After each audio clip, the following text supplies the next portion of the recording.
Alright, well, it's true that the creation of Ethereum brought in a revolution to the crypto space, but over time, we have seen that there's been challenges that accompanied this revolution, and these gave rise to competitors, which many are calling Ethereum Killers, and Tezos belongs to that category. So today, I'm doing a deep dive into the fundamentals of Tezos and their token XTZ to give you everything you need to know about it.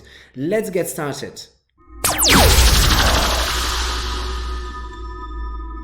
Welcome to Crypto Corner, everyone. Thanks for joining me today in your quest to learn more about crypto. I've been delivering crypto insights since 2016. This is the channel that gives you all the tools you need for a successful and profitable crypto experience. So let's talk Tezos today, yet another so-called Ethereum killer blockchain. Well, let's see how the Tezos network is capitalizing on the weakness of Ethereum and how well have they done since their launch. And this takes us back to 2017 when Tezos launched after a very successful initial coin offering that raised $232 million to become the largest ICO in history at that time. The Tezos Foundation, based in Switzerland, was established back then to launch its protocol and with the aim of strengthening the core protocol's security and privacy, as well as providing more developer-friendly tools. The Tezos platform is a self-amending blockchain that has similar features as Ethereum, but with a few improvements. It is an open source platform for smart contracts that actually updates itself and develops smoothly. Well, what does that mean? Upgrades to the core protocol, even the self-amendment process itself, are decided upon by the people who hold and stake the Tezos coin, the community. Meaning that if you hold XTZ, the token, you can actually stake it for profit, and at the same time you have voting power in the network. Staking is one of the most popular methods for gaining passive income in crypto. And the XTZ token is one of the most popular tokens among the staking cryptocurrencies. It pays up to 6% annual yield, and there are many validators and staking pool providers for those who don't really want to run a node themselves. The Tezos platform uses a unique proof-of-stake mechanism called liquid proof-of-stake, meaning that at any point in time your token can be unstaked. This is what differentiates Tezos from other proof-of-stake platforms. Users can lock their tokens in a smart contract, thus receiving voting power while at the same time earning residual rewards for the duration of their staking. The process is called baking. Well, it bears no connection to cakes, but it surely created plenty of memes on that metaphor. Bakers actively maintain the network by adding new blocks, just like miners are doing with Bitcoin. However, the XTZ token holders can also opt to delegate their tokens to other bakers, like company-run pools, instead of doing it themselves. In return, they would receive new XTZ tokens released into circulation, but the voting rights stay with the actual baker company. I won't go into further details on how this works, as I don't want to overcomplicate things. In contrast, Ethereum is still operating on proof-of-work mining mechanism, and it uses multiple off-chain governance protocols combined with on-chain protocols, while Tezos has pure on-chain streamlined governance. The main idea for the creation of Tezos was to actually evolve the DeFi space, and so far they are on par with that goal. Some of the challenges that Tezos aims to solve are transactional costs and amendment processes, which Ethereum's proof-of-work protocol is struggling with. There have been 3 upgrades that have happened already on the Tezos network, of which the most recent is the Granata upgrade in August 2021. And this upgrade focused on the issue of transactional costs, where there was a decrease in the block creation time from 60 to 30 seconds. Also, there was a decrease in gas fees by smart contracts up to a third. The Tezos network already outperforms Ethereum in speed, and there are likely other future possibilities, but at the moment Tezos handles around 40 transactions per second compared to Ethereum's 15 transactions per second. We're looking at 2.5 times speed improvement. Well, not quite as fast as some other Ethereum competitors, I must admit. Solana's 50,000 transactions per second, or Polkadot's 1,000 transactions per second, or even Cardano's 250 transactions per second are significantly ahead of this. But all of these are projects that came out recently in the past couple of years, and new developments and upgrades are coming out all the time. So bear in mind that these figures will most likely change. Nevertheless, if speed is not exactly its main advantage over the competition, Tezos has something else to offer, the self-amendment protocol that I mentioned. This is one amazing innovation that outmatches what Ethereum brings to the table. As we know, new ideas in the cryptocurrency world are never ending, and platforms need to be flexible enough to adapt quickly.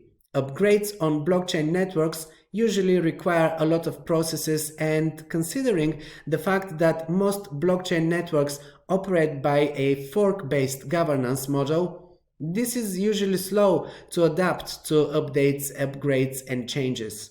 But the Tezos amendment process makes use of an on-chain governance model that caters for both the cost and the tedious process of making changes to a blockchain network. One of the distinguishing elements of Tezos is its governance. Most early blockchains rely on development teams and mining communities to formulate new design choices. With Tezos, the decision-making process is handled entirely by its users. The token holders are able to vote on proposals. This is now a method that is adopted by many decentralized protocols, and it is a good thing. This way, not only you incentivize your community to be more involved, but also you make sure that you really cater to their needs and provide what the users are actually looking for. It's a win-win scenario in my opinion, and the community participation is key to any crypto project. So I always look at this as an important factor. Like with Ethereum and Solana, Algorand or Avalanche or Polkadot and other smart contract blockchains, Tezos can store functions that replicate a wide range of services. When connected to a web interface, these become dApps, or in other words, decentralized applications with pre-programmed functionality that executes upon a set of rules, and thus eliminating third-party reliance.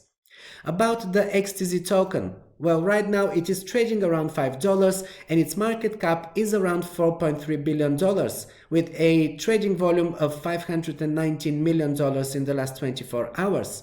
It has a circulating supply of 872 million coins and no hard cap, just like Ethereum. The token is going through a market correction along with the rest of the crypto market right now, and it's currently trading at 44% below its all-time high of $9.12, which it reached in October last year, 2021.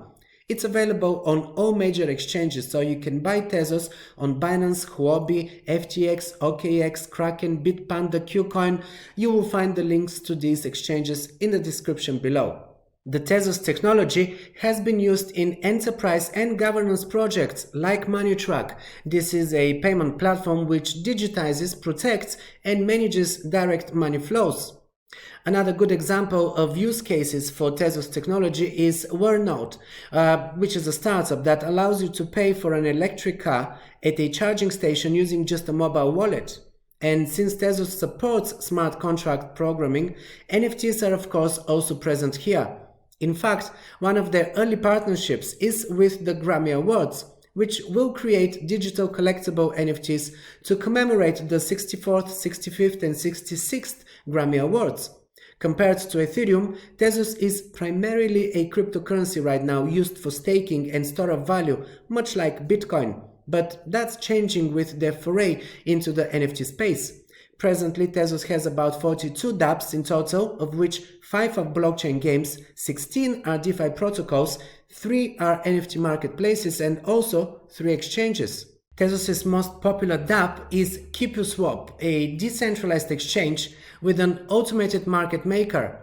similar to Uniswap in a way, but unfortunately it only has a tiny fraction of the trading volume compared to Uniswap, so there is still a lot of work needed to be done for bigger market share. Other developments around the Tezos platform include a partnership with Rarible, one of the most popular NFT marketplaces. Tezos' NFTs were also displayed at Art Basel Miami Beach at the 2021 exposition last year, which featured nearly 5,000 NFTs from 26 artists from 15 different countries. And there's also the adoption of gaming giant Ubisoft for its play-to-earn NFT games, and 2022 looks really bullish on play-to-earn type of projects. So this could be a huge catalyst for the XTZ token price appreciation throughout the year.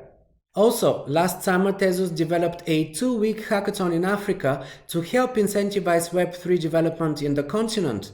And most recently, Tezos got impressive traction within the Swiss financial system.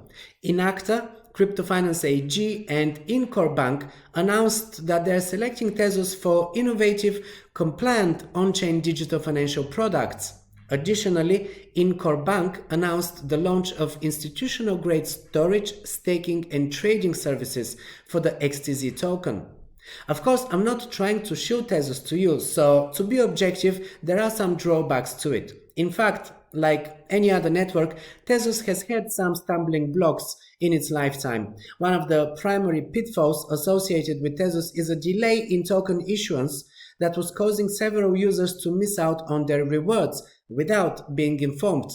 And we have indeed seen many bigger problems with other networks, so this is not really a huge issue, but in addition to that, some blockchain developers consider Tezos to be somewhat of an immature network, as it is difficult to predict what its transaction fees will be and the speed as well once the platform becomes more widespread.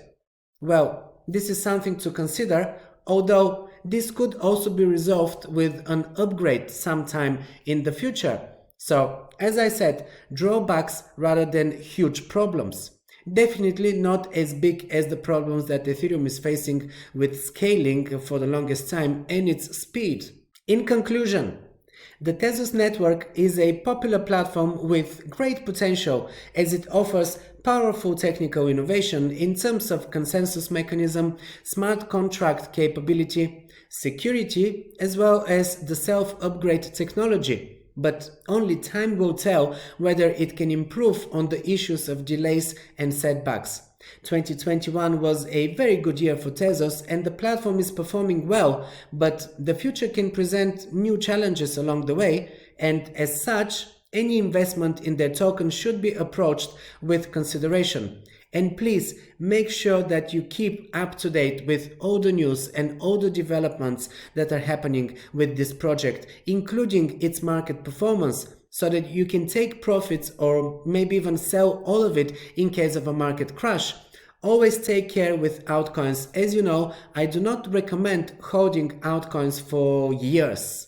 I feel that it's much better to sell at all-time highs and not keep them during a bear market. This is my personal experience. They tend to drop by 80 to 90%, sometimes even more. So even if you're not an experienced trader, make sure that you watch my videos regularly, as I do technical analysis a lot here on this channel, and we will find out when the market turns bearish. Well, with that said, make sure that you're subscribed and also enable notifications. Check out the links in the description below, where you will find the links to all of my top crypto tools and services that I'm personally using on a daily basis, my top exchanges, top hardware wallets, my charting tools and much more. Well, thank you guys for watching. Thank you for staying until the end of the video. I'm signing off and I'll see you in the next one.